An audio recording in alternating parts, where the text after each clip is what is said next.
Ito ang sandaling tumatakbo ako patungo sa operating room, gulong-gulo ang isip ng marinig kong kritikal ang lagay ng aking asawa. Bigla akong hinawakan ng isang nurse. Magtago ka at magtiwala sa akin, bulong niya. Sinunod ko siya at nagtago sa isang katabing silid. Makalipas ang 10 minuto bumukas ang pinto at nanlamig ang dugo ko sa aking nakita. Nagsimula ang lahat sa isang gabi kung kailan bumubuhos ang ulan na tila ba ibinubuhos ng langit ang lahat ng kalungkutan nito.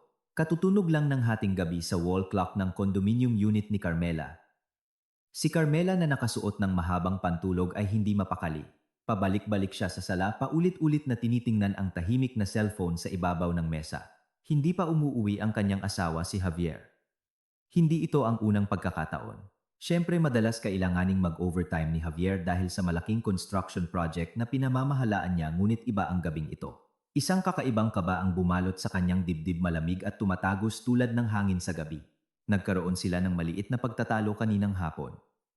Hindi naman malala, tungkol lang sa pera. Hiniling ni Carmela kay Javier na bawasan ng kaunti ang kanyang magastos na pamumuhay, ngunit naging irritable ito. Sinabi niyang hindi naiintindihan ni Carmela ang bigat ng kanyang trabaho. Karaniwan sa mga gabing tulad nito magte-text si Javier. Nasa site pa, o kaya grabe ang traffic. Huwag mo na akong hintayin. Ngunit ngayong gabi tahimik ang kanyang telepono. 3 beses na siyang tinawagan ni Carmela. Sa una nagring ito, ngunit hindi sinagot. Ang pangalawa at pangatlo ay dumiretso na sa voicemail. Nalobat siguro sinubukan ni Carmela na pakalmahin ang sarili, ngunit hindi nawawala ang masamang kutob. Lumalakas ang buhos ng ulan sa labas. Ang tunog nito ay parang walang tigil na pagtambol ng digmaan.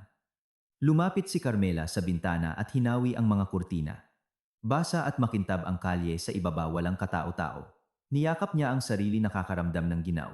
Naisip niya ang kanyang biyenan, na laging labis na nag-aalala sa tuwing ginagabi si Javier. Mabuti na lang at hindi nila ito kasama sa bahay, kung hindi ay mas lalo pang magiging tensyonado ang paligid. Eksaktong 12:30, binasag ng matinis na tunog ng landline ang katahimikan. Sa gitna ng gabi, napakalakas ng tunog kaya't napatalon si Carmela. Agad na kumabog ng malakas ang kanyang puso. Halos hindi na tumutunog ang telepono sa bahay. Nanginginig ang kamay na inangat niya ang auditibo. Hello, parang kinapos ang kanyang hininga. Speaking to Mrs. Carmela, asawa ni Mr. Javier, sabi ng isang boses sa kabilang linya, walang emosyon, propesyonal at nakapangingilabot na malamig. Ako nga. May nangyari ba sa asawa ko? Tanong ni Carmela, humihigpit ang hawak sa telepono. Ma'am, please kumalma po kayo. Ang inyong asawa si Mr. Javier ay nagkaroon ng malubhang aksidente sa sasakyan sa C5 Road. Dinala na po siya ng ambulansya dito sa Global City Medical Center. Critical po ang kanyang kalagayan. Isinasailalim na po siya sa emergency surgery ngayon din. Tila huminto ang mundo ni Carmela. Naramdaman niyang dumulas ang telepono sa kanyang kamay. Critical surgery. Opo ma'am. Ang hospital director po natin, si Dr. Ricardo Morales, ang magsasagawa ng operasyon. Mas mabuti po kung makakapunta kayo agad sa ospital, patuloy ng boss. Ngunit halos hindi na ito marinig ni Carmela. Dr. Ricardo Morales. Kilala ni Carmela ang pangalang iyon. Si Dr. Morales ang pinagkakatiwalaang family doctor ni Javier. Malaki ang respeto nito sa kanya. Nakaramdam siya ng bahagyang kapanatagan, ngunit patuloy na umalingaw-ngaw sa kanyang isip ang salitang kritikal. Sige, papunta na ako, sabi ni Carmela at ibinaba ang telepono nang hindi na naghihintay ng sagot. Ilang segundo siyang natigilan. Nanghina ang kanyang mga tuhod. Hindi ito totoo. Isa itong masamang panaginip. Ang kanyang asawang si Javier, ang malakas na lalaking tila hindi matitinag ngayon, ay nasa kritikal na kondisyon. Inutusan ng kanyang utak ang kanyang katawan na kumilos, ngunit tumanggi ito. Pagkatapos isang bugso ng adrenaline ang dumaloy sa kanya. Kinuha niya ang isang mahabang jacket na nakasabit sa pinto. Wala na siyang pakialam sa kanyang itsura. Hindi na siya nagpalit ng pantulog, susi ng kotse, wallet. Iyon lang ang nasa isip niya. Patakbo siyang lumabas ng kondo at sumakay ng elevator, pakiramdam na ganap na walang laman. Hampas ng ulan ang tumama sa kanyang malamig na pisngi paglabas niya ng gusali. Tumakbo si Carmela patungo sa kanyang sasakyan sa parking lot. Sobrang nanginginig ang kanyang mga kamay kaya nahirapan siyang ipasok ang susi. Sa ikatlong subok sa wakas, ay bumukas ang pinto. Pinaandar niya ang makina at tinapakan ang silinyador nang hindi na naghihintay na uminit ito. Ang biyahe papuntang Global City Medical Center ay karaniwang tumatagal ng 30 minuto, ngunit ngayong gabi sa ilalim ng malakas na ulan at nabubulagan ng takot ang daan ay tila isang kawalang hanggan. Nagmamaneho siya na parang wala sa sarili. Ang mga luha ay humahalo sa tubig sa windshield, lumalabo ang kanyang paningin. Nagtatrabaho ng husto ang mga wiper ngunit hindi sapat ang bilis para alisin ang agos ng tubig at luha. Ang kanyang mga isipan ay naglalakbay. Ang imahe ni Javier na tumatawa sa hapunan noong nakaraang linggo. Ang imahe ni Javier na galit sa kanilang pagtatalo kanina. Sinaksak siya ng konsensya. Bakit ako nagalit dahil lang sa pera? Paano kung iyon na ang huli naming pag-uusap? Diyos ko, iligtas niyo po siya. Pakiusap, iligtas niyo po ang asawa ko, paulit-ulit na dasal ni Carmela. Nanginginig ang kanyang mga labi. Wala na siyang pakialam kung lumabag siya sa ilaw trapiko o mapanganib na mag-overtake. Ang tanging gusto niya ay makarating. Makarating at makita si Javier at makumpirma na ang salitang kritikal ay isang pagkakamali. Sa wakas, lumitaw sa kanyang paningin ang malaking puting gusali ng Global City Medical Center. Ipinarking niya ang kotse kung saan-saan sa emergency area, hindi pinapansin ang sigaw ng isang security guard. Tumatakbo siyang pumasok sa emergency lobby, hapo, basang-basa ng ulan at luha. Yung asawa ko si Javier na aksidente, sigaw niya sa nurse sa information desk. Tiningnan ng nurse ang kanyang computer. Javier, opo, dinala na po siya sa 4th floor surgical area. Sakay po kayo ng elevator na yan at kumaliwa. Operating room number 3. Salamat. Hindi na nagsayang ng segundo si Carmela. Pinindot niya ng walang pasensya ang button ng elevator. Tila walang katapusan ang paghihintay. Nagpasya siyang tumakbo sa emergency stairs. Inakyat niya ang 4 na palapag nang walang hinto, ang puso'y malapit ng sumabog. Narating niya ang ika-4 na palapag. Ang pasilyo ay tahimik, malinis at amoy ng matapang na disinfectant na kinaiinisan niya sa mga ospital. Mahaba at madilim ang pasilyo, tanging mga puting fluorescent light ang nagsisilbing ilaw. Pagliko niya sa kaliwa, nakita niya ito sa dulo ng pasilyo. Isang dobleng pinto na bakal. Sa itaas nito, isang pulang ilaw ang nagniningning ng maliwanag sa tabi ng mga salitang nagpanlamig sa kanyang dugo, Operating Room 3. In operation, nasa loob si Javier, nakikipaglaban para sa kanyang buhay. Nagsimulang tumakbo ulit si Carmela. Muling bumuhos ang mga luha. Kailangan niyang makapasok. Kailangan niyang makita si Javier. Itinaas niya ang kanyang kamay, nanginginig ng husto, handang itulak ang malamig na pintong bakal.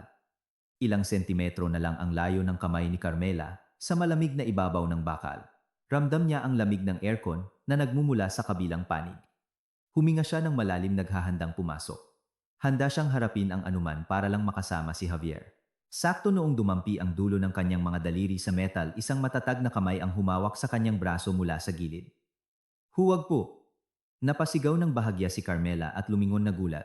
Isang batang nurse ang nakatingin sa kanya na may takot sa mga mata. Ang nurse ay nakasuot ng malinis na asul na surgical scrubs. Nakasabit sa kanyang leeg ang surgical mask.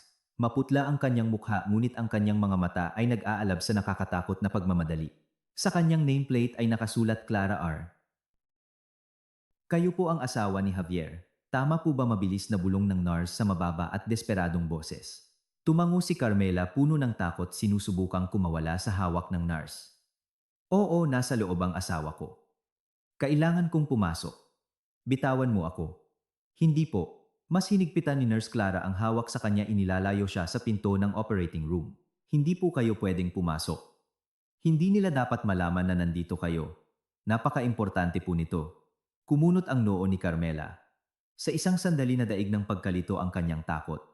Anong ibig mong sabihin? Sinong sila? Kritikal ang lagay ng asawa ko. Ako, makinig po kayo sa akin, ma'am. Tinitigan ni Clara si Carmela, nagmamakaawa ang mga mata. Alam ko pong parang kabaliwan ito, pero hindi po ito isang rescue operation. Isa itong patibong. Natigilan si Carmela sa salitang iyon, patibong. Anong ibig sabihin yan? Nasa loob si Dr. Morales. Iyon na nga po ang problema, pasitsit ni Clara. Wala na pong oras para magpaliwanag. Kailangan niyo pong magtago ngayon din. Hinila ni Clara si Carmela na tulala pa rin. Itinuro niya ang isang madilim na pinto na gawa sa kahoy sa kabilang panig ng pasilyo, bahagyang natatago sa likod ng isang vending machine. Walang anumang karatula ang pinto. Mukha itong stock room o utility closet. Pumasok po kayo diyan. Staff locker room po yan na bihirang gamitin sa gabi. I-lock niyo po ang pinto mula sa loob. Ano man ang marinig niyo, huwag kayong gagawa ng ingay. Huwag kayong lalabas hanggat hindi ako bumabalik. Ano man ang mangyari, huwag kayong lalabas. Umiikot ang isip ni Carmela. Walang katuturan ang lahat ng ito. Isang nurse ang nagsasabi sa kanya na magtago mula sa operasyon ng kanyang asawa, tinatawag itong isang patibong. Ngunit ang purong takot sa mga mata ni Clara ay totoong totoo. Hindi ito isang pag-arte. Mayroong napakamaling nangyayari sa ospital na ito sa likod ng pinto ng operating room na iyon. Bakit ako magtitiwala sa iyo, bulong ni Carmela, nanginginig ang boses sa pagitan ng takot at galit. Dahil ako lang po ang nakakita sa totoong medical history ng asawa niyo bago ito palitan ni Dr. Morales, mabilis na sabi ni Clara. Hindi po siya kritikal dahil sa aksidente. Bilis, baka lumabas na sila anumang oras. Ang huling pangungusap na iyon ay umubra. Halos itulak ni Clara si Carmela sa kabilang panig ng pasilyo. Sa gulong-gulo na isip, sumunod si Carmela. Binuksan niya ang pinto ng locker room. Madilim at amoy kulobluma na kape at pawis. Itinulak siya ni Clara sa loob. Ilak mo at magtiwala ka sa akin, bulong niya muli bago dahan-dahang isinara ang pinto mula sa labas. Narinig ni Carmela ang mahinang pag-click ng pinto. Nag-iisa siya sa ganap na kadiliman. Kinapa niya ang trangka at inikot ito. Sobrang lakas ng tibok ng kanyang puso na sumasakit ang kanyang dibdib. Kinakapos siya ng hininga. Sumandal siya sa pinto, sinusubukang iproseso ang lahat. Magtago, patibong, peking medical history. Dr. Morales. Dumausdos si Carmela pababa sa malamig na sahig. Tanging isang manipis na sinag ng liwanag mula sa ilalim ng pinto ang nagsisilbing ilaw. Naaninag niya ang mga anino ng mga hanay ng metal na locker sa paligid. Niyakap niya ang kanyang mga tuhod, sinusubukang pigilan ang marahas na panginginig ng kanyang katawan. Ano ang nangyayari? Baliw ba ang nurse na si Clara o kaliligtas lang nito sa kanyang buhay? Bumalik ang kanyang isip kay Javier. Kung hindi siya kritikal, nasaan siya? Ano ang ginagawa nila sa loob ng operating room na iyon? Gumapang si Carmela patungo sa pinto at idinikit ang tainga sa kahoy. Tahimik, walang tao sa labas ng pasilyo. Wala siyang marinig kundi ang dumadagundong na tibok ng sarili niyang puso. Sumilip siya sa susian, ngunit pader lang sa tapat ang nakikita niya.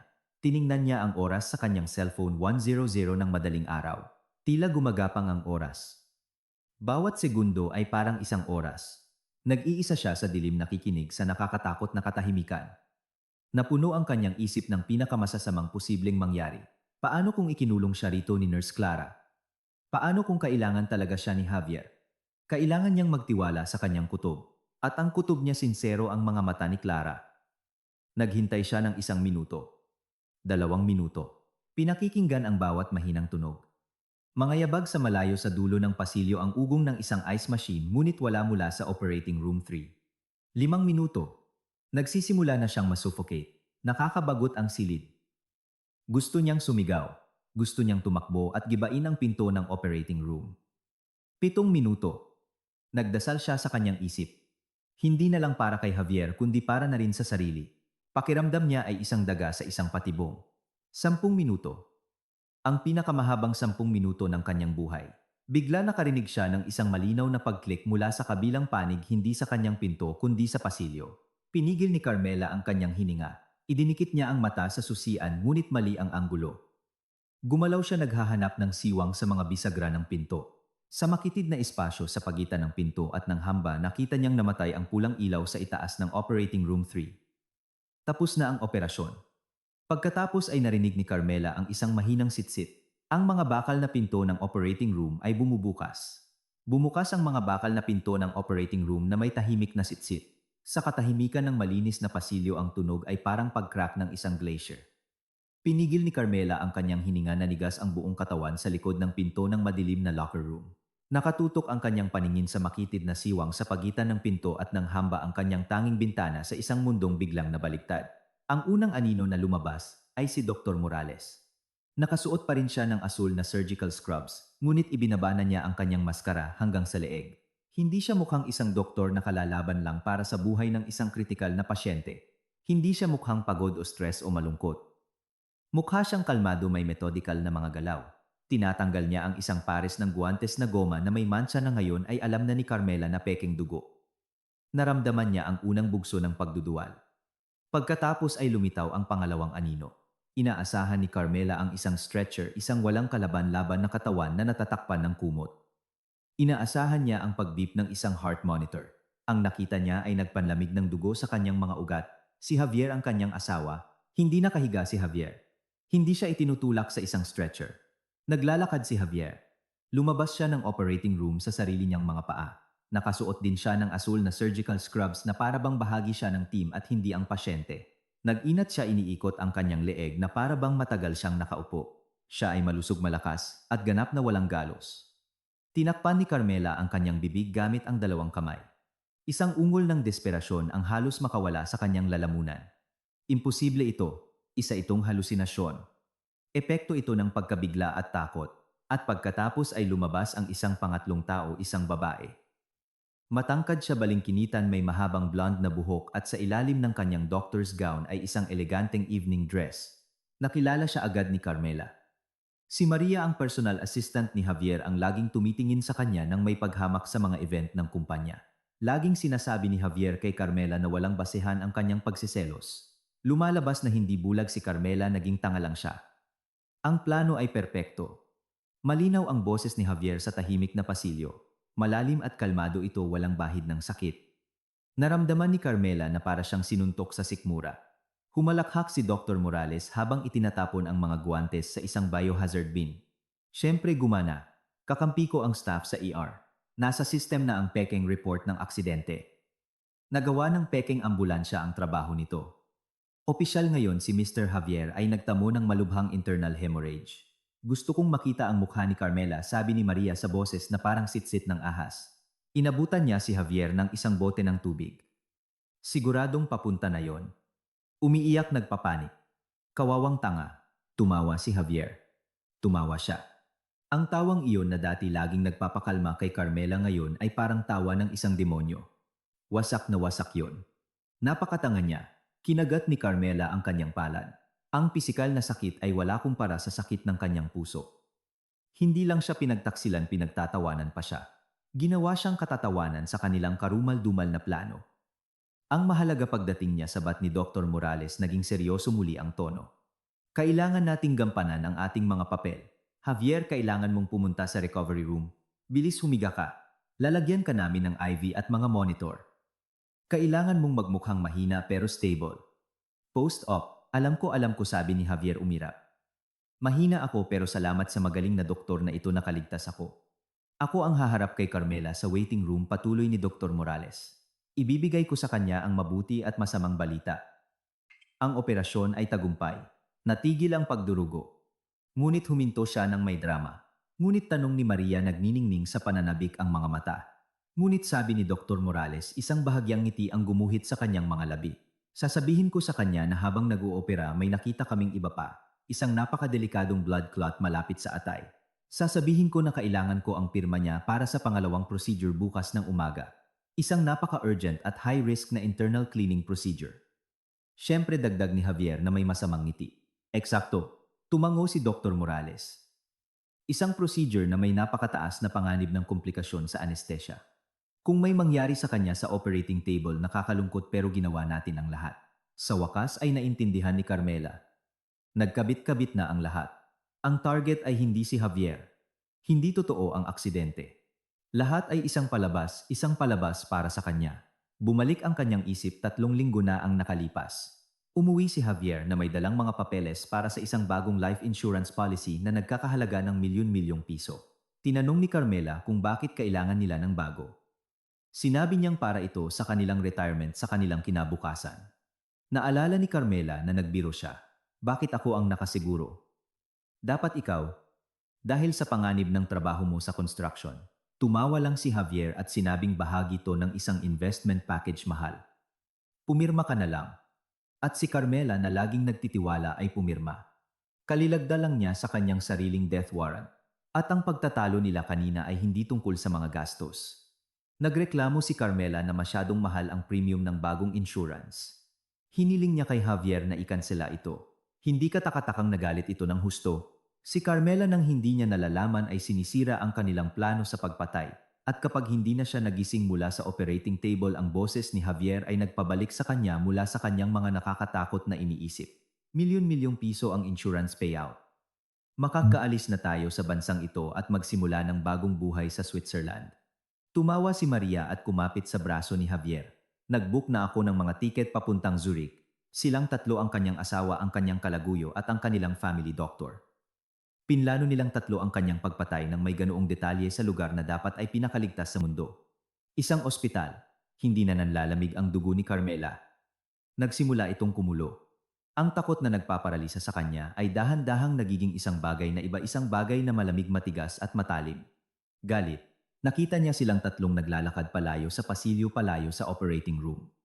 Marahil ay lumiko sila papunta sa elevator patungo sa recovery room. Nawala ang tunog ng kanilang mga yabag. Muling tumahimik ang pasilyo. Sumandal si Carmela sa pinto, nanginginig ng husto ang kanyang katawan ngunit hindi na dahil sa takot. Nanginginig siya sa purong galit. Nakulong siya mag-isa sa isang madilim at nakakasakal na locker room habang ang mga papatay sa kanya ay nasa parehong palapag naghihintay na mahulog siya sa kanilang patibong. Kailangan niyang makaalis doon. Ngunit paano bigla nakarinig siya ng tunog sa kanyang pinto, hindi sa pasilyo. Isang mahinang pag-click. May naglalagay ng susi mula sa labas. Nanigas si Carmela. Huminto ang kanyang puso. Alam ba nilang nandito ako, si Maria, si Javier, si Dr. Morales? Nalaman ba nilang may nakikinig? Bumalik sila para sa akin. Dahan-dahang umikot ang doorknob. Bumukas ang pinto na may mahinang langit-ngit. Isang sinag ng liwanag mula sa pasilyo ang tumagos sa kadiliman, nakakasilaw kay Carmela. Isang maliit na figura na nakaasul na uniforme ang mabilis na pumasok.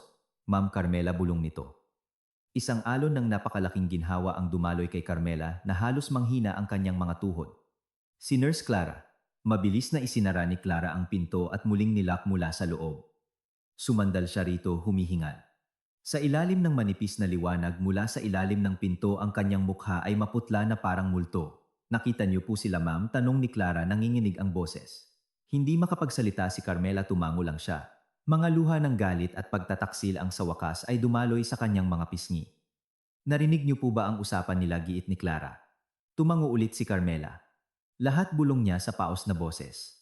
Ang insurance, ang pekeng operasyon, ang plano nila para sa akin bukas. Ipinikit ni Clara ang kanyang mga mata, sandali na parang dinaramdam ang sakit kasama niya. Diyos ko, hinala ko na nga.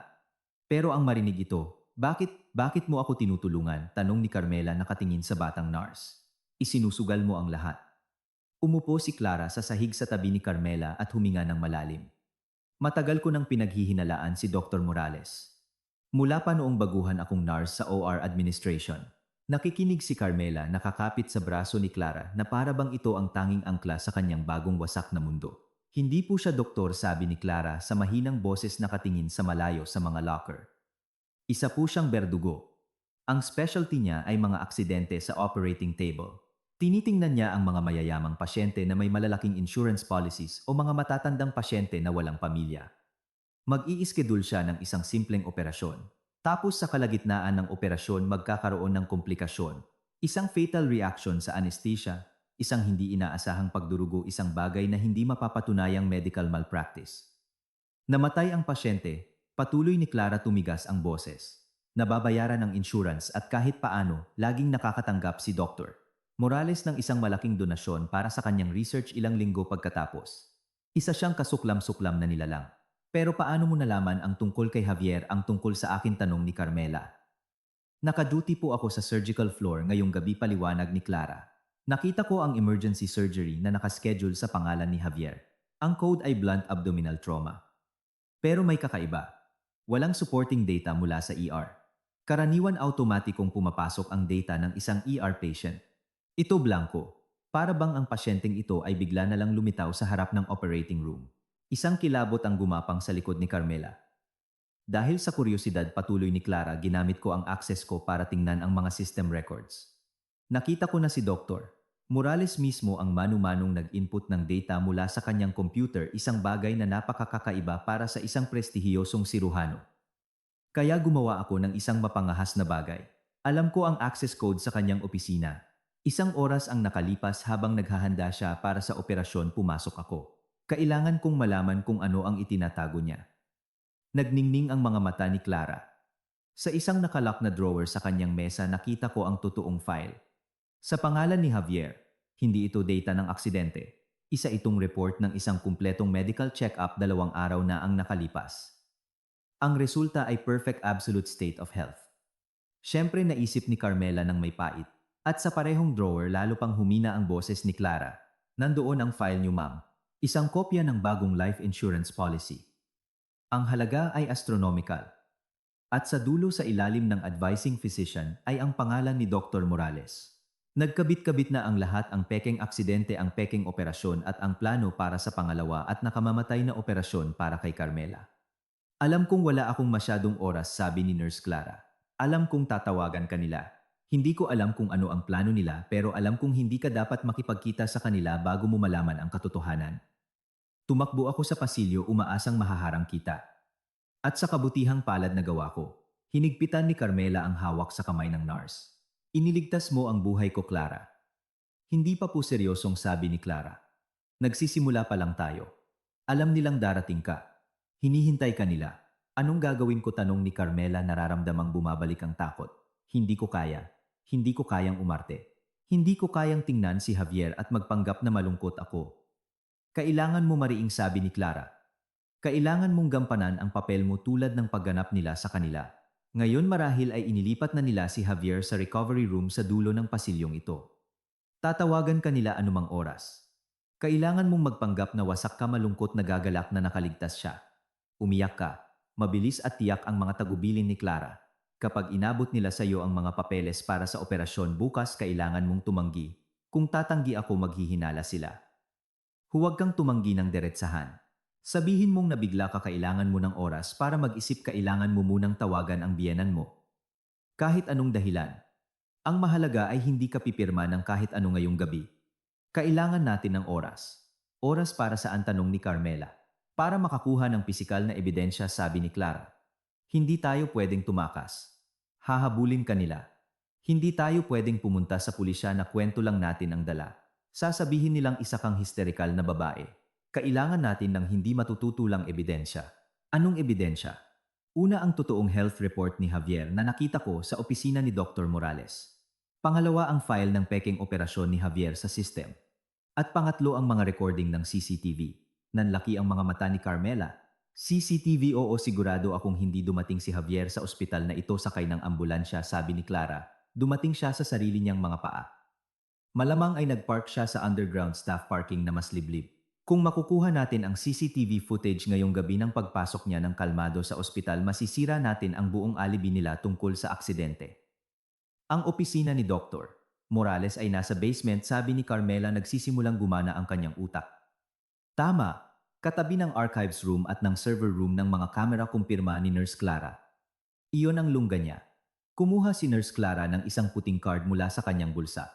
Isa itong spare master access card. Kinuha ko ito sa reception desk kanina. Pero may problema. Ang pasilyo sa basement ay may mga kamera at madalas ay si Dr. Morales mismo ang nagmomonitor nito mula sa kanyang computer. Tiningnan ni Carmela ang card sa kamay ni Clara. Parang 1 tonelada ang bigat nito. Gagawa ako ng diversion, sabi ni Clara. Ia-activate ko ang fire alarm sa isang mas mataas na palapag. Magiging abala ang lahat ng security guards doon. Bibigyan ka nito ng kaunting oras. Ako, tanong ni Carmela, kumakabog ang puso.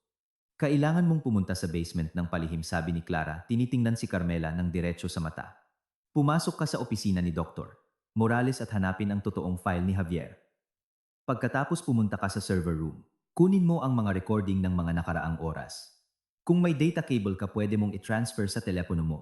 Kinapa ni Carmela ang mga bulsa ng kanyang pantulog. Dala niya ang telepono ngunit walang cable. Gamitin mo ito. Sabi ni Clara, tinatanggal ang isang maliit na USB drive mula sa kanyang keychain. I-connect mo sa server at kopyahin ang data. Bilis. Clara, hindi ko alam kung paano. Kaya mo. Yan, putol ni Clara. Kailangan mong gawin. Ito lang ang pagkakataon natin. Pagkatapos magkita tayo sa emergency exit sa basement. Sabay tayong aalis dito. Kaka-assign lang ni Nurse Clara sa kanya ng isang imposibleng misyon, bumaba sa lungga ng kalaban at magnakaw ng ebidensya habang ang kanyang mga asasino ay malayang gumagala sa itaas. Sakto sa sandaling iyon, nag-vibrate ang telepono sa kamay ni Carmela. Ang pangalan sa screen ay nagpakulo muli sa kanyang dugo. Dr. Ricardo Morales. Nagsimula na sila, bulong ni Nurse Clara, nanlalaki ang mga mata. Sagutin mo. Gampanan mo ang papel mo, mahina, hysterical, sunod-sunuran.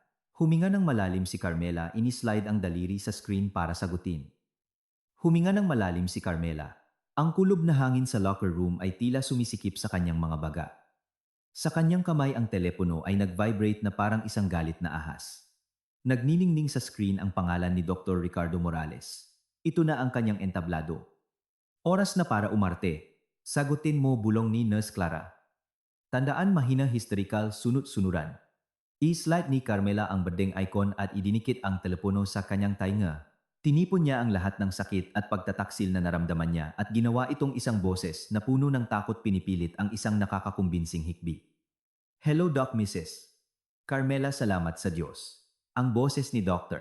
Morales sa kabilang linya ay napakainit, napakabait, napakapuno ng habag na halos masuka si Carmela. Nasaan ka? Hinihintay ka namin. Kailangan kitang makausap. Kararating ko lang. Si Javier ang asawa ko. Kamusta na po siya, Doc? Humikbi si Carmela, ginagampanan ang kanyang papel ng perpekto. Nagkaroon ng isang madramang paghinto. Malakas siyang tao, Mrs. Carmela. Napakahirap ng operasyon. Muntik na namin siyang mawala. Napakalala ng pagdurugo. Ipinikit ni Carmela ang kanyang mga mata, iniisip si Javier na lumalabas sa operating room. Napakalusog. Nagtagumpay kami ng aking team na pigilan ang pagdurugo. Mahina pa rin siya pero nalampasan na niya ang pinakamasama. Nasa recovery room siya, malapit sa surgical area sa ika-4 na palapag. O salamat sa Diyos. Salamat sa Diyos, muling umiyak si Carmela, ngayon ay nagpapanggap na guminhawa. Pwede mo siyang makita ngayon pero may isa pang bagay na kailangan nating pag-usapan kaagad para sa mga susunod na hakbang. Naging seryoso ang tono ni Dr. Morales. Puntahan mo ako sa recovery room 2. Sige Doc. Papunta na ako ngayon din. Ibinaba ni Carmela ang tawag. Tumingin siya kay Nurse Clara, tumigas ang mukha. Oras na, sabi ni Carmela. Tandaan, sabi ni Clara, hinawakan si Carmela sa balikat. Ipre-presenta nila sa iyo ang mga papeles. Huwag kang pipirma. Gumawa ka ng kahit anong dahilan. Sabihin mong nabigla ka, kailangan mong tawagan ang pamilya. At pagkatapos ay umalis ka roon. Ako na ang bahala sa diversion. Bumaba ka sa basement gamit ang service elevator sa dulo ng pasilyo malapit sa emergency stairs. Hihintayin kita sa exit ng basement. Dalhin mo ang ebidensya. Tumango si Carmela. Dahan-dahan niyang binuksan ang pinto ng locker room. Tahimik ang pasilyo. Huminga siya ng malalim at lumabas. Hindi na siya naglalakad tulad ng takot na si Carmela. Naglalakad siya bilang isang Carmela na puno ng galit, ngunit sa labas isang wasak na asawa. Naglakad siya sa pasilyo na may sinasadyang pagkaalanganin. Nakita niya ang pinto na may markang Recovery Room 2. Dahan-dahan niya itong itinulak. Mas madilim ang silid, tanging ang liwanag mula sa mga monitor sa tabi ng kama ang nagbibigay ilaw. At naroon sila, si Dr. Morales nakatayo sa tabi ng kama na may hawak na clipboard. Ang ahas na si Maria nakatayo sa isang sulok na may pekeng pag-aalala sa mukha. At sa kama nakahiga si Javier. Halos matawa ng mapait si Carmela. Ang kanilang pag-arte ay walang kapintasan. Ang mukha ni Javier ay may make-up para magmukhang maputla. Isang IV na sigurado si Carmela ay saline solution lang ang laman ay nakakonekta sa kanyang kamay. Isang ECG monitor sa tabi niya ay naglalabas ng isang tuloy-tuloy at nakakakumbinsing beep beep beep. Nakapikit ang mga mata ni Javier. Ang kanyang dibdib ay tumataas at bumababa na may kontroladong paghinga para magmukhang mahina. Javier. O mahal. Tumakbo si Carmela sa tabi ng kama at nagsimulang humagulgol. Hinawakan niya ang kanyang kamay. Mainit at malakas ito. Hindi kamay ng isang taong muntik nang mamatay. Kinailangan ni Carmela gamitin ang lahat ng kanyang lakas para hindi durugin ang mga daliri ng kanyang asawa. Dok, ang putla niya, sabi ni Carmela, lumingon kay Dr. Morales na may mga matang puno ng pekeng luha. Tinapik ni Dr. Morales ang kanyang balikat. Marami siyang nawalang dugo, ma'am, pero gagaling din siya. Tulad ng sinabi ko, malakas siya. Salamat sa Diyos. Ngunit sabi ni Dr. Morales ang salitang hinihintay ni Carmela. May problema. Itinaas ni Carmela ang kanyang mukha na may ekspresyon ng takot. Anong problema, Dok? Habang nag-oopera kami para pigilan ang pagdurugo, matiyagang paliwanag ni Dr. Morales na parang nakikipag-usap sa isang bata, may nakita kaming hindi inaasahan. Isang malaking blood clot malapit sa atay. Hindi ito kaugnay ng aksidente pero napakadelikado nito. Pwede itong pumutok anumang oras. Tinitigan siya ni Carmela, nanginginig ang mga labi. Ibig sabihin kailangan natin itong alisin kaagad, mariing sabi ni Dr. Morales. Nag-schedule na ako ng pangalawang emergency surgery para bukas 9:00 ng umaga. Isang cleaning procedure. Sa sulok pinigilan ni Maria ang isang ngiti. Isa pang operasyon, bulong ni Carmela. Para ito sa kanyang kaligtasan. Ngunit binuklat ni Dr. Morales ang isang pahina sa kanyang clipboard, napakadelikado ng procedure. Nasa isang sensitibong lugar ito. May mataas na panganib ng komplikasyon sa anesthesia at internal bleeding. Kailangan ko ang iyong pahintulot. Inabot ni Dr. Morales ang clipboard kay Carmela. Dito may isang papel na may pamagat na consent for high-risk surgery at sa ilalim isang blankong linya na naghihintay ng kanyang pirma ang pirma para sa kanyang sariling death warrant. O marahil ay consent para kay Javier na gagamitin nilang dahilan para operahan siya. Anuman ito ang patibo. Biglang bahagyang dumilat ang mga mata ni Javier. Carmela mahinang bulong niya parang isang third-rate na aktor. Pumirma ka mahal. Tiwala ako kay Dr. Morales. Lumapit si Maria. Mrs. Carmela, kailangan ka ni Javier. Pakiusap, huwag kang mag-atubili. Para ito sa kanya. Pinalibutan siya ng tatlong lobo na naghihintay sa isang tupa. Tiningnan ni Carmela ang ballpen na inaalok ni Dr. Morales. Tiningnan niya ang peking mukha ni Javier. Tiningnan niya ang mapanuyang ngiti ni Maria. Ako. Nagsimulang manginig ng husto si Carmela ngayon ay kalahating totoo. Hindi ko kaya. Kontu kong pangbudaan na. Mrs. Carmela, urgent ito, pilit ni Dr. Morales, nagsisimulang maglaho ang kanyang ngiti. Hindi ko kaya, sigaw ni Carmela, itinulak palayo ang clipboard. Nahihilo ako. Nasusuka ako. Isa pang high-risk na operasyon. Kailangan kong tawagan ang biyenan ko, ang nanay ni Javier. Hindi ko kayang magdesisyon mag-isa. Nagpanggap siyang nalulunod sa hikbi. Kailangan kong magpahangin. Kailangan kong pumunta sa banyo. Bago pa man makasagot si Dr. Morales o si Maria, tumakbo si Carmela palabas ng silid. Narinig niyang tinawag ni Dr. Morales ang kanyang pangalan. Mrs. Carmela, teka. Ngunit hindi huminto si Carmela. Tumakbo siya sa pasilyo, lumiko at dumaan sa nurses station. Hindi siya pumunta sa pinakamalapit na banyo. Tumakbo siya patungo sa dulo ng pasilyo kung saan sinabi ni Nurse Clara kanina. Sakto noong marating niya ang huling kanto, isang nakabibinging fire alarm ang umalingaw-ngaw sa buong gusali. Ang tunog ay nagmula sa mas mataas na palapag. Nagsimulang lumabas ang mga nurse mula sa mga silid na guguluhan. Isang security guard ang tumakbo patungo sa mga pangunahing elevator, nagsasalita sa kanyang radyo. Ito ang diversyon ni Clara. Sa gitna ng kaguluhan, walang nakapansin kay Carmela. Nakita niya ang isang metal na pinto na may nakasulat na service elevator staff only. Ginamit niya ang card na ibinigay ni Clara. Bumukas ang pinto. Pumasok si Carmela sa masikip na metal na kabina na amoy langis. Pinindot niya ang button na B para sa basement. Sumara ang mga pinto ng elevator, pinahina ang magulong tunog ng alarma. Nag-iisa sa pababang elevator, sumandal si Carmela sa pader, ang puso'y tumitibok ng 1,000 kada oras. Nanalo siya sa unang round, ngunit ngayon bumababa na siya sa lungga ng kalaban. Huminto ang service elevator na may mahinang ding. Bumukas ang mga pinto. Ang tanawin sa harap niya ay malaking kaibahan sa malinis at maliwanag na surgical floor. Ang basement ng ospital ay madilim, malamig at amoy amag. Malalaking tubo ang tumatakbo sa mababang kisame, ang ilan ay tumutulo ng tubig sa bitak-bitak na sementadong sahig. Ang tunog ng fire alarm mula sa itaas ay isang malayo at mahinang alingaunggaw. Lumabas si Carmela, mahigpit na hawak ang card ni Clara.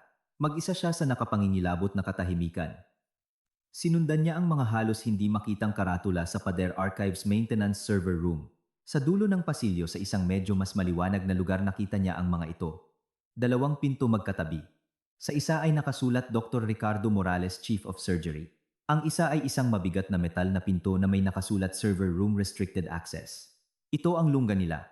Nagpasya si Carmela na unahin ang opisina ni Dr. Morales para sa medical report ni Javier. Ginamit niya ang card. Ang mabigat na kahoy na pinto ay bumukas ng walang ingay. Pumasok siya. Ang opisina ay nakakagulat na marangya. Makakapal na karpet, isang malaking mahogany desk at matataas na bookshelf. Amoy mamahaling kape at katad. Malaki siguro ang kita sa medical malpractice. Tumakbo si Carmela patungo sa desk. Nakalak ang mga drawer. Wala siyang oras para sirain ang mga ito. Ang kanyang tingin ay napunta sa mga bookshelf. Sa pagitan ng makakapal na aklat ng medisina ay may mga hanay ng mga file cabinet. Binasa niya ang mga label. Research agenda. Patients. Kinuha niya ang para sa patients. Wala ito roon. Kumuha siya ng isa pa. Special projects. At sa loob natagpuan niya ito. Isang manipis na folder na walang label. Binuksan niya ito. Kumabog ang kanyang puso. Naroon ito. Ang medical check-up report ni Javier na may petsang 2 araw na ang nakalipas. Sa ilalim isang malaking pulang selyo ang nagsasabing optimal physical condition. Sa tabi nito ay isa pang mas makapal na folder. Binuksan ito ni Carmela. Mga financial report ito. Isang final notice mula sa isang bangko. Isang bankruptcy filing para sa isang multimilyong pisong utang sa pangalan ng kumpanya ni Javier. Narito ang pisikal na ebidensya at ang motibo. Kinuha ni Carmela ang kanyang telepono. Sobrang nanginginig ang kanyang mga kamay na halos hindi niya mabuksan ang kamera. Kinuhanan niya ng litrato ang bawat pahina isa-isa. Ang pahina ng check-up, ang pahina ng selyong optimal at ang mga pahina ng utang sa bangko. Tapos na. Ibinalik niya ang mga file sa kanilang lugar. Ngayon ang mga kamera. Lumabas siya ng opisina maingat na isinara ang pinto. Pumunta siya sa metal na pinto ng server room. Ginamit niya ang card. Bumukas ang pinto. Isang bugso ng malamig na hangin at isang malakas na ugong ang sumalubong sa kanya. Puno ang silid ng mga server rack na may mga kumikislap na berde at dilaw na ilaw. Nakita niya ang isang tumpok ng mga monitor at video recorder sa isang sulok. Binasa niya ang mga label lobby hallway 4ER floor at sa wakas underground parking, staff. Bingo! Kinuha niya ang USB drive na ibinigay ni Clara at isinaksak sa isang USB port ng recorder. Isang progress bar ang lumitaw sa maliit na screen ng monitor. Copying. Ang puso ni Carmela ay tumitibok kasabay ng porsyentong dahan-dahang tumataas. 10%, 20%. Nakita niya ang real-time na recording ng parking lot. Walang tao. 30%, 40%. Pakiusap bilisan mo. 50%. By Evangeliosia. Bigla nakarinig siya ng ingay hindi sa loob ng server room kundi sa labas sa pasilyo ng basement. Mga yabag. 2 tao na mabilis na naglalakad.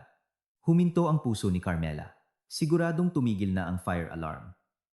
Hinahanap na nila siya. 70%. 80%. Palapit na ang mga yabag. Huminto sila sa labas lang. Hindi yun pwedeng nakalayo, narinig niya ang malinaw na boses ni Dr. Morales. Tingnan mo ang opisina ko. Ako ang titingin sa server room. Nagpanik si Carmela. Tiningnan niya ang screen. Bifenja Josewu. Bifenja Joseba. Nagsimulang umikot ang doorknob ng server room. 99%. Copy complete. Hinablot ni Carmela ang USB drive. Sakto noong bumukas ang pinto ng server room, lumingon si Carmela, ang kanyang katawan ay bumangga sa isang server rack sa likod niya. Sa pintuan ay si Dr. Morales, nag-aalab sa galit ang mga mata. Sa likod niya ngumingiti ng matagumpay si Maria. Hinahanap mo ba ako, Carmela? Pang-aasar ni Maria sa isang boses na matamis ngunit nakamamatay. Magandang laro to, Mrs. Carmela, sabi ni Dr. Morales pumapasok sa silid. Tiningnan niya ang video recorder at pagkatapos ay ang USB drive sa kamay ni Carmela.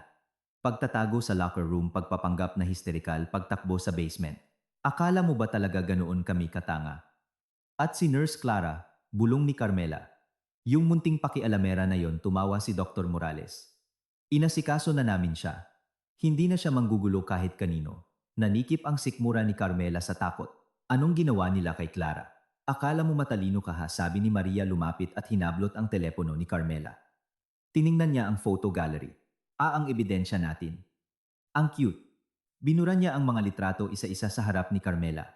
Si Javier, ang pera lahat ay binura. Pero mayroon ako nito, sigaw ni Carmela, itinaas ang USB drive. Ang recording ni Javier na naglalakad papasok.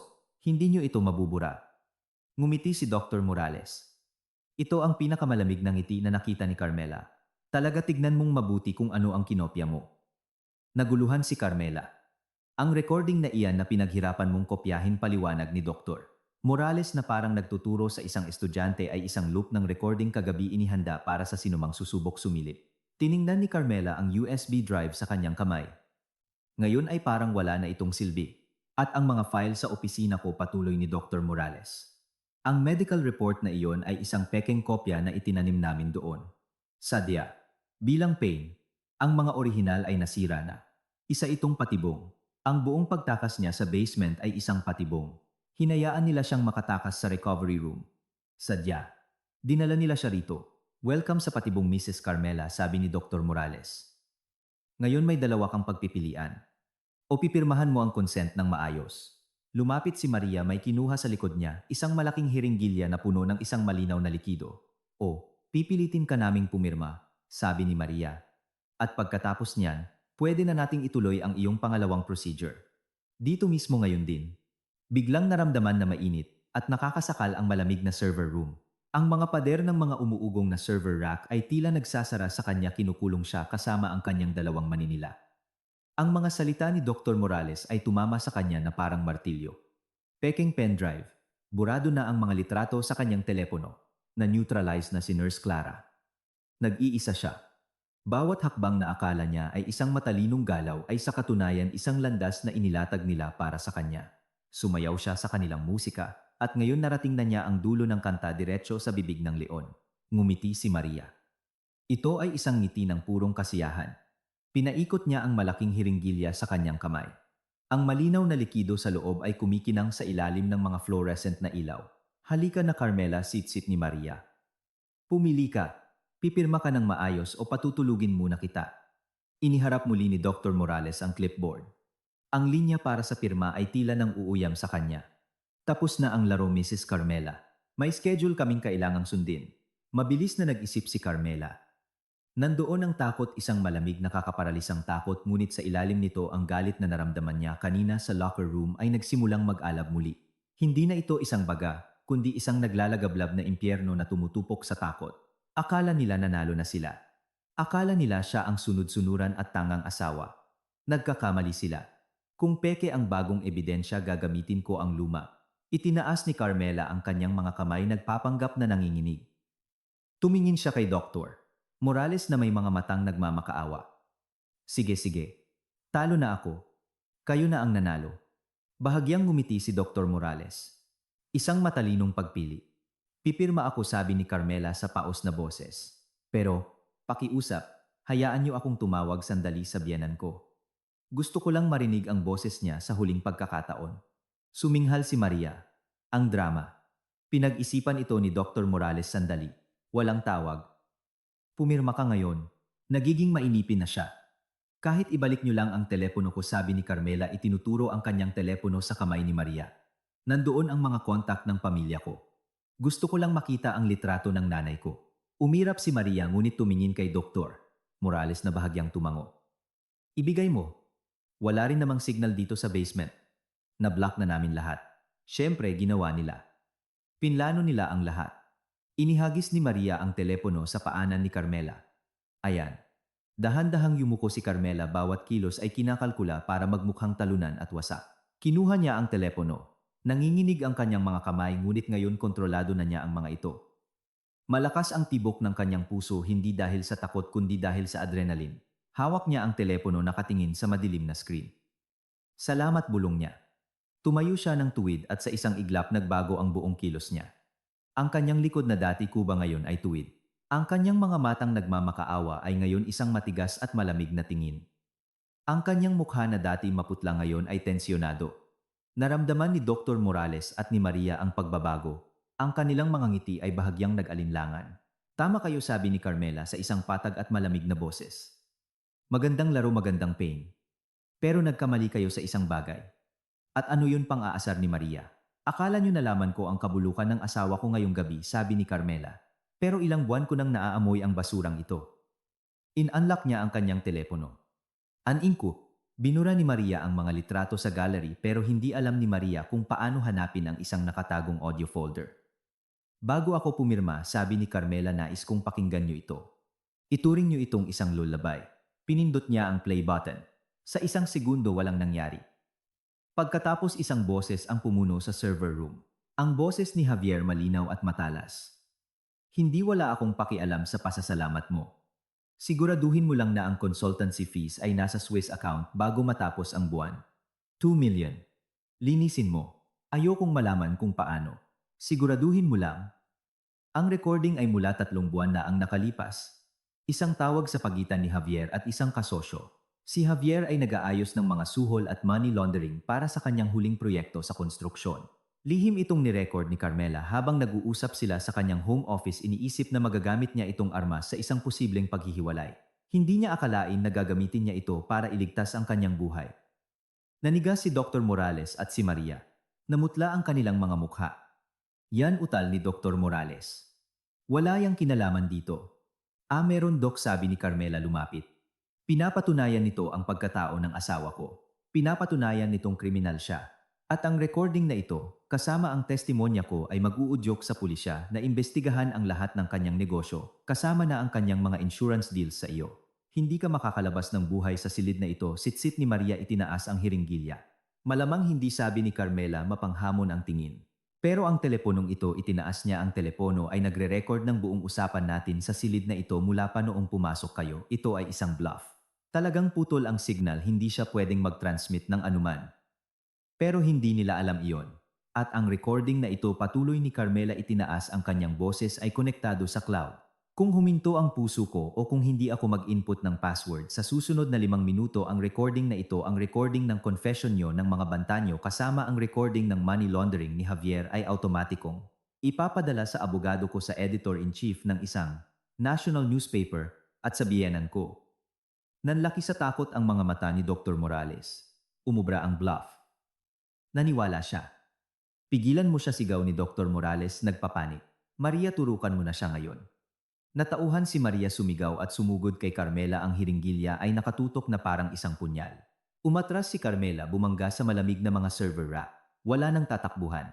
Itinaas niya ang kanyang mga kamay para protektahan ang kanyang mukha, naghahanda sa tusok ng karayom. Tigil. Isang bagong boses ang umalingaw-ngaw sa ilalim ng lupa. Isang boses na puno ng galit at autoridad. Ang pinto ng server room na isinara ni Dr. Morales ay bumukas ng malakas. Sa pintuan ay si Javier. Nakasuot pa rin siya ng kanyang peking surgical scrubs. Ang kanyang mukha ay pula sa galit. Nag-aalab ang kanyang mga mata. Hindi siya mukhang isang mahinang pasyente. Mukha siyang isang hari na katutuklas lang na pinagtaksilan siya ng kanyang mga tauhan. Anong ginagawa niyo rito? Sigaw ni Javier, umalingaw-ngaw ang kanyang boses. Ang plano ay sa recovery room, hindi sa basement. Huminto siya, tinitingnan ang eksena sa harap niya. Isang Dr. Morales na nagpapanik, isang Maria na natigilan na may hiringgilya sa kamay at si Carmela na nakatayo ng tuwid sa harap ng isang server, hawak ang kanyang telepono na parang isang armas. Tumingin si Javier kay Carmela at ang galit sa kanyang mukha ay dahan-dahang naging sorpresa at pagkatapos ay isang malamig na maskara ng pagkamuhi. Sa wakas ay naintindihan niya. Alam ng kanyang asawa ang lahat. Isang standoff. 4 na tao sa umuugong na server room. Ang 3 Manila ay ngayon nagtitinginan ng may pagdududa. Ang kanilang biktima ay nasa gitna, hawak ang pinakamahalagang baraha. Pumasok si Javier. Hindi niya inalis ang tingin kay Carmela. So sabi niya sa isang mapanganib na mababang boses. Alam mo. Alam ko ang lahat, Javier, sagot ni Carmela. Ang kanyang boses ay kasing lamig din. Ang peking operasyon. Ang insurance. Ang plano mong patayin ako bukas sa operating table. Biglang lumingon si Javier kay Dr. Morales. Sabi mo hindi niya malalaman. Sabi mo inasikaso mo na si Nurse Clara. Siya. Nilinlang niya kami, utal ni Dr. Morales. Itinuturo si Carmela. Nagpanggap siyang hysterical. At may recording siya. Isang lumang recording mo tungkol sa mga negosyo mo. Tumigas ang mukha ni Javier. Anong recording? I-play mo ulit, Carmela, utos niya sa sarili. Kailangan niyang pag-awayin sila. Muling pinindot ni Carmela ang play button. Ang boses ni Javier, nag-uutos na i-launder ang 2 milyong piso, ay muling pumuno sa silid. Ipinikit ni Javier ang kanyang mga mata. Kilala niya ang recording na iyon. Alam niya kung kailan ito nangyari. Ngunit wala siyang ideya na ni-record ito ni Carmela. Ikaw, sitsit ni Javier, nakatingin kay Carmela. So ito pala ang plano mo. Gamitin yan para itrap ako. Simula pa lang yan, sabi ni Carmela. Kailangan niyang ipagpatuloy ang pagdiin. Pinapatunayan lang yan ang pagkatao mo. Pero ito, itinaas niya muli ang telepono. Ito ang ebidensya ng mga krimen mo ngayong gabi. Anong ibig mong sabihin? Tanong ni Javier. Ang teleponong ito, inulit ni Carmela, ang kanyang bluff, ay ni-record ang bawat salita sa silid na ito. Ang pag-amin ni Dr. Morales tungkol sa pag-asikaso kay Clara. Ang mga banta ni Maria na tutrukan ako. At ngayon nandito ka, kinukumpirma ang plano. Umatras si Maria at si Dr. Morales, ngunit tumawa si Javier, isang tuyo at nakakatakot na tawa. Tingin mo tanga ako, Carmela, basement ito. Walang signal, walang cloud, walang abogado. Walang naipadala. Lumapit si Javier. Anuman ang nasa teleponong yan ay masisira dito kasama mo. Lumubog ang puso ni Carmela. Alam niyang bigo ang kanyang bluff. Masyado siyang kilala ni Javier. Ibigay mo sa akin ang teleponong yan, utos ni Javier, inilahad ang kamay. Hindi bulong ni Carmela. Ibigay mo sa akin, sumugod si Javier. Mas mabilis siya kaysa sa inaasahan ni Carmela. Ang kanyang kamay ay humawak sa pulso ni Carmela, marahas itong pinilipit. Sumigaw sa sakit si Carmela. Nahulog ang telepono mula sa kanyang kamay, dumulas sa sementadong sahig. Nabasag ang screen. Ngumisi si Javier, itinaas ang kanyang paa para durugin ito. Tapos na ang laro, mahal. Huli na ang lahat. Isang bagong boses, malakas at tiwala ang narinig mula sa pinto. Lumingon silang lahat. Sa pintuan ay si Nurse Clara. Wala siyang galos. Hindi siya na-neutralize. Nakatayo siya ng tuwid, ang mukha ay puno ng matuwid na galit. At hindi siya nag-iisa. Sa likod niya ay dalawang matipunong security guard ng ospital na may mga seryosong mukha. Nanlaki ang mga mata ni Javier. Natumba pa atras si Dr. Morales. Hindi imposible. Akala mo ba talaga ganoon ako katanga, Doc? Sabi ni Clara, pumapasok sa silid. Akala mo ba ipapadala ko si Mrs. Carmela ng mag-isa sa lungganyo?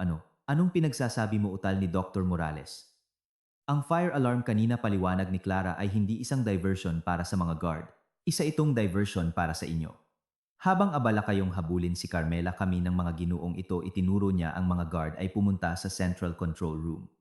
Inalis namin ang pekeng loop sa server na ito. Kinuha namin ang kontrol. Itinuro ni Clara ang isang CCTV camera sa sulok ng kisame ng server room. Ang maliit na pulang ilaw nito ay kumikislap. Bawat salitang sinabi niyo sa silid na ito ay nirecord, sabi ni Clara. Bawat banta, bawat pag-amin ay nirecord in real time ng Head of Security ng ospital. Tumingin sina Javier, Dr. Morales at Maria sa kamerang iyon, puno ng takot. Huli na sila, ganap na huli. At ang pen drive na yan, dagdag ni Carmela, itinuturo ang USB na nasa ibabaw pa rin ng recorder. Iyan ang totoong pain. Isang pain para mapanatili kayong abala. Tumingin si Carmela kay Javier. Habang hinahabol niyo ako, kinopya ni Clara ang totoong recording ng pagdating mo. Ikaw na kalmadong pumapasok sa staff lobby, nagtatawanan kasama si Maria. Hawak namin ang lahat. Tahimik. Ang ugong ng mga server ang tanging tunog. Ang mukha ni Javier ay namumutla. Ang kanyang perpektong plano ay gumuho. Si Dr. Morales ang unang bumigay. Alam niyang tapos na ang kanyang karera, ang kanyang buhay. Tumingin siya sa paligid. Nakita niya ang hiringgilya na nahulog ni Maria noong pumasok si Javier. Sa isang desperadong sigaw, sumugod si Dr. Morales dito. Hindi niyo ako mahuhuli. Hindi niya inatake si Carmela. Inatake niya ang nag-iisang taong may teknikal na ebidensya, si Nurse Clara. Clara, ingat, sigaw ni Carmela. Ngunit hindi gumalaw si Clara. Inaasahan na niya ito. Habang sumusugod si Dr. Morales, hindi umatras si Clara. Lumapit siya, kinuha ang sarili niyang hiringgilya mula sa bulsa ng kanyang uniforme, mas maliit ngunit kasing letal. Ito, kalmadong sabi ni Clara, sakto noong pumasok si Dr. Morales. Sa kanyang abot tanaw, itinusok ang hiringgilya diretso sa makapal na hita ng doktor. Isang malakas na sedative maximum dose. Alam mo ang epekto, di ba? Doc, huminto si Dr. Morales. Nanlaki ang kanyang mga mata sa gulat. Tiningnan niya ang hiringgilya na nakatusok sa kanyang hita. Sinubukan niyang tanggalin ito, ngunit nagsimulang manginig ang kanyang mga kamay. Nanghina ang kanyang mga tuhod. Ikaw. Bumagsak siya sa sahig na parang isang sako ng patatas. Pumuti ang kanyang mga mata, walang malay. Sumigaw ng hysterical si Maria nang makitang bumagsak ang kanyang kasabwat. Nawala ang kanyang composure. Hindi siya umatake. Tumalikod siya at sinubukang makipagsiksikan sa mga security guard para tumakas. Ngunit madali siyang nahawakan ng pangalawang guard sa braso at pinusasan. Tanging si Javier na lang ang natira.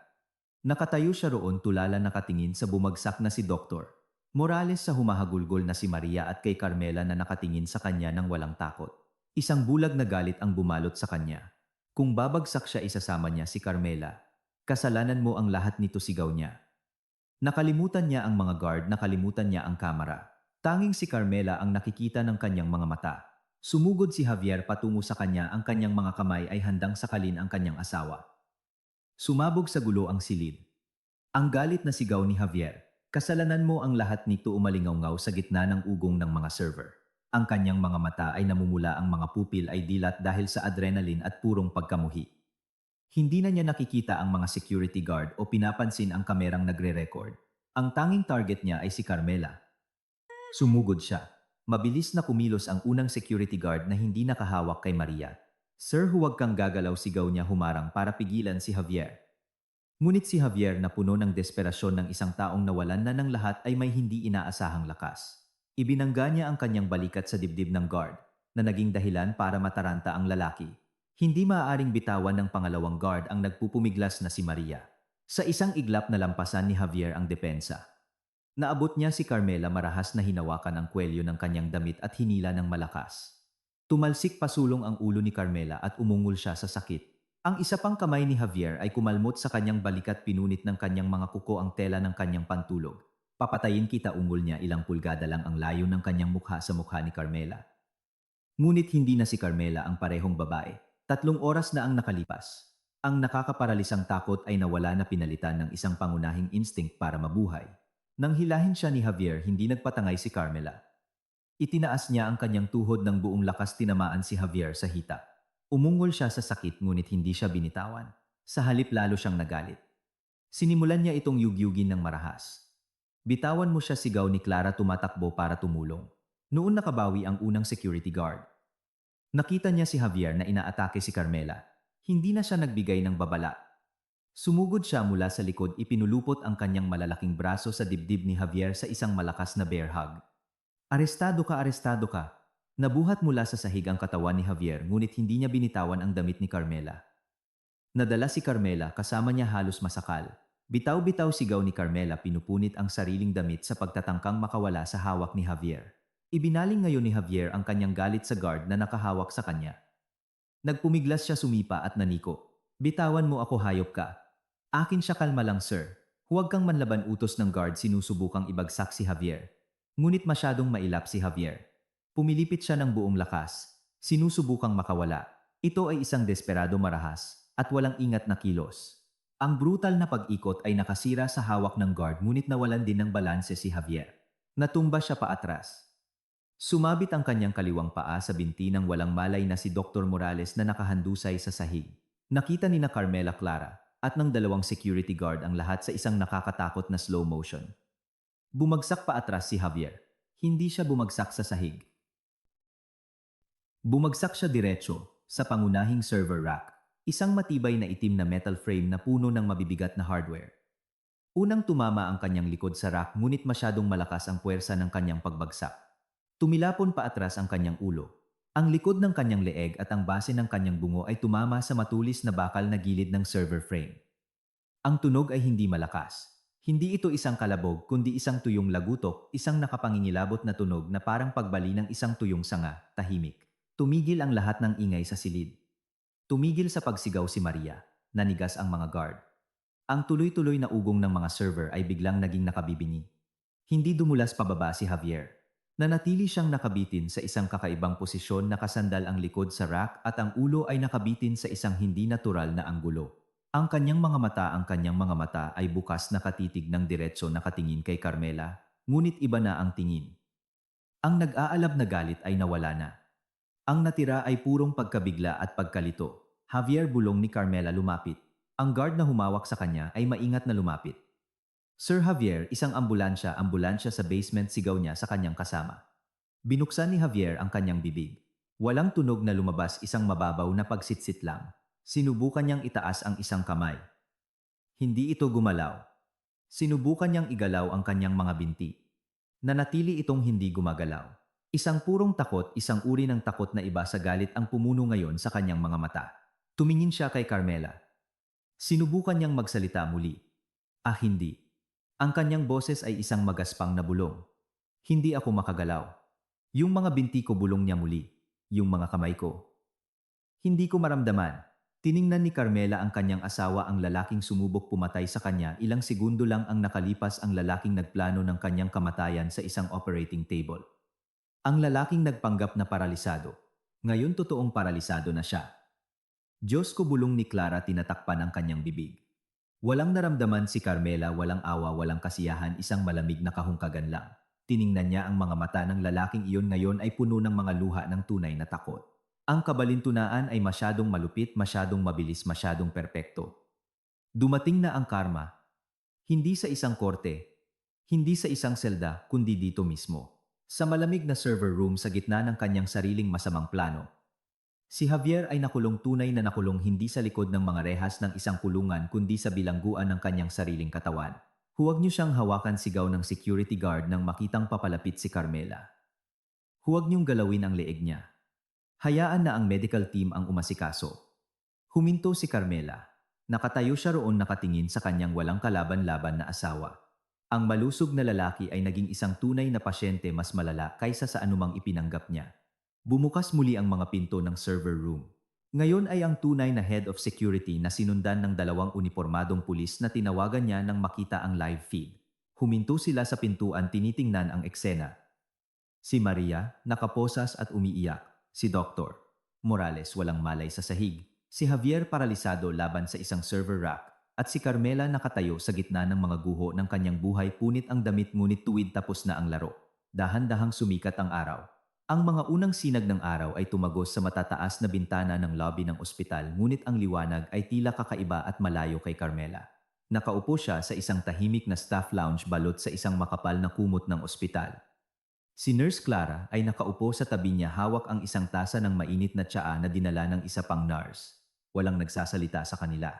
Ikinuwento na nila ang lahat ng paulit-ulit sa head of security sa mga pulis. Ang server room ay naging isang crime scene. Si Dr. Morales ng magkamalay ay pinusasan sa isang kama. Si Maria ay dinala sa isang police car bago pa man sumikat ang araw ang kanyang mga histerikal na sigaw ay umalingaw-ngaw sa bakanteng parking lot. At si Javier dumating ang medical team ng may matinding pag-iingat. Nilagyan siya ng neck brace inilipat sa isang spinal board at dinala sa ER pagkatapos ay sa MRI at sa wakas sa trauma ICU. Dumating ang diagnosis pagsikat ng araw fracture at burst ng C4 vertebra. Ang spinal cord ay naputol. Siya ay isang quadriplegic ganap na paralisado mula leeg pababa. Kaya niyang huminga ng mag-isa ngunit may kahirapan. Kaya niyang igalaw ang kanyang mga mata at ilang kalamnan sa mukha. Ngunit iyon na lang. Habang buhay. Ang mga sumunod na araw ay malabo para kay Carmela. Nanatili siya sa bahay ng kanyang mga magulang tumatangging makipag-usap sa sinuman maliban sa kanyang abogado. Sumabog ang balita. Ang Red Operating Room scandal ng Global City Medical Center. Ang mga larawan ni Dr. Morales, Maria at Javier ay nasa lahat ng news portal. Mabilis at walang awa ang hustisya. Ang video at audio recording mula sa server room ay hindi matututulang ebidensya. Si Dr. Morales ang naharap sa pinakamaraming kaso, conspiracy to commit murder, gross medical negligence, insurance fraud at assault. Ang testimonya ni Clara ay nagbukas ng Pandora's box ng mga taon ng iba pang kahina-hinalang kaso ng mga surgical complication. Hinatulan siya ng habambuhay na pagkabilanggo tinanggalan ng lisensya at namatay sa kahihiyan. Si Maria bilang kasabwat ay napatunayang nagkasala rin ng conspiracy to commit murder. Ang kanyang magandang mukha na umiiyak sa korte ay hindi nakakilos sa hukom. Nakatanggap siya ng 10 taong sentensya. Si Clara ay kinilala bilang isang bayani. Matapos ganap na baguhin ng ospital ang kanilang board of directors, inalok siya ng bagong posisyon Chief Supervisor of Ethics and Patient Compliance. Tinanggap niya ito determinado na siguraduhing walang sinuman tulad ni Dr. Morales ang makakapag-opera muli. At si Carmela naghain siya ng petisyon para sa pagpapawalang bisa ng kanilang kasal sa mismong araw na inilipat si Javier mula sa ICU. Inilakip niya ang ebidensya ng tangkang pagpatay at ang lumang audio recording tungkol sa money laundering. Agad na ipinagkaloob ng korte ang annulment. Lahat ng kanilang ari-arian ay na-freeze. Ang life insurance policy ay idineklarang walang bisa.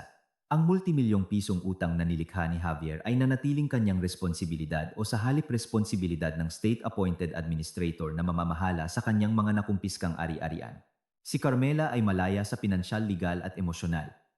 Isang buwan ang lumipas, nagpasya si Carmela na kailangan niyang isara ang kabanatang ito magpakailanman. Binisita niya si Javier at ito na ang huli. Hindi na siya nasa isang marangyang ospital. Nasa isang state-run long-term care facility na siya para sa mga preso na may espesyal na pangangailangang medikal. Ang kanyang silid ay maliit at amoy antiseptic at kawalan ng pag-asa. Nakahiga siya sa isang espesyal na kama, ang kanyang ulo ay hindi gumagalaw dahil sa mga suporta. Tanging ang kanyang mga mata ang gumagalaw nakatingin sa kisame. Isang nurse ang nagpapalit ng kanyang urine bag nang pumasok si Carmela. Biglang gumalaw ang mga mata ni Javier patungo sa pinto. Nakita niya siya. Si Carmela ay nakasuot ng isang simpleng light blue na damit. Mukha siyang kalmado at malusog. Nanliit ang mga mata ni Javier. Isang purong walang magawang pagkamuhi ang nag-aalab sa mga ito. Sinubukan niyang magsalita. Isang garalgal na tunog ang lumabas sa kanyang lalamunan. Kinamumuhian niya si Carmela. Sinasabi niya sa kanya ang lahat. Dahan-dahang lumakad si Carmela sa tabi ng kanyang kama. Tumahimik siya sandali, nakatingin sa lalaking minsan niyang minahal, ang lalaking nagtaksil sa kanya sa pinakamasamang paraan. Wala siyang naramdamang awa o galit. Naramdaman lang niya ang pagtatapos. Pumunta ako rito para sabihin sa iyo ang isang bagay, sabi ni Carmela sa mahinang boses. Ang kanyang boses ay kalmado at malinaw sa tahimik na silid. Tinitigan siya ni Javier na mumula ang mga mata. Gusto mo akong ilagay sa isang operating table. Di ba patuloy ni Carmela? Gusto mong maging walang kalaban-laban ako umaasa sa mga makina para makapagsimula ka ng bagong buhay. Muling suminghal si Javier mas malakas. Ngayon, sabi ni Carmela bahagyang yumuko. Ikaw ang nakakulong sa isang kama. Ikaw ang umaasa sa iba para sa lahat. Habang buhay. Hindi ba't nakakatawa? Tumayo ng tuwid si Carmela. Enjoy the rest of your life, Javier. Naglakad siya palabas ng silid dumaan sa mga guard at lumabas sa pangunahing pinto ng pasilidad. Sa labas maliwanag ang sikat ng araw. Sariwa ang hangin sa umaga. Huminga ng malalim si Carmela naramdaman ang init ng araw sa kanyang mukha. Sa unang pagkakataon sa mahabang panahon naramdaman niyang malaya siya. Bumaba siya sa mga hagdanan at naglakad patungo sa kanyang sasakyan patungo sa natitirang bahagi ng kanyang bagong buhay.